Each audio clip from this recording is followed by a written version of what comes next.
Welcome to our channel. Today we how to transfer Adobe XD prototypes into React UI with Material UI, complete guide step by step clearly. First, open your Adobe XD prototype and ensure it's finalized and polished. Next, export your design assets from Adobe XD. Select the elements you want to export. Use the export option to save them as SVG or PNG files. Now, set up your React project if you haven't done so. Create a new React application using Create React App by running the command in your terminal. Once your application is created, navigate to the project folder. Install Material UI by running the command for npm or yarn. Import the necessary components from Material UI in your main application file. Create a new component for your prototype.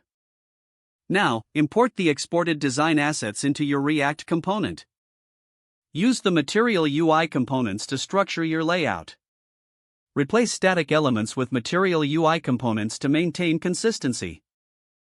Apply styles to match your Adobe XD design using Material UI's styling solutions. Ensure all interactive elements are functional by adding appropriate event handlers. Test your prototype in your development environment to check for any discrepancies. Iterate over your design, making adjustments as needed for optimal functionality. Finally, compile your application and ensure everything works seamlessly across different browsers. With these steps, you have successfully transferred your Adobe XD prototypes into a functional React UI using Material UI.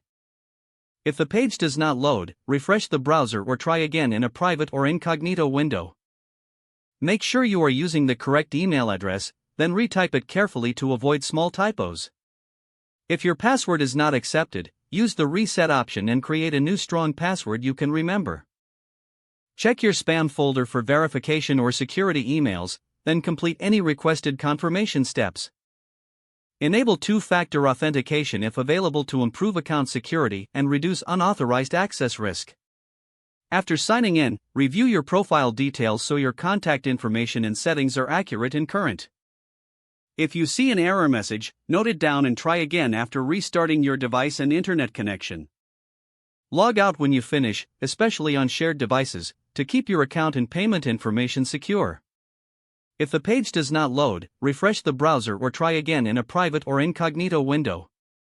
Don't forget to like this video and subscribe to our channel for more step-by-step tech guides.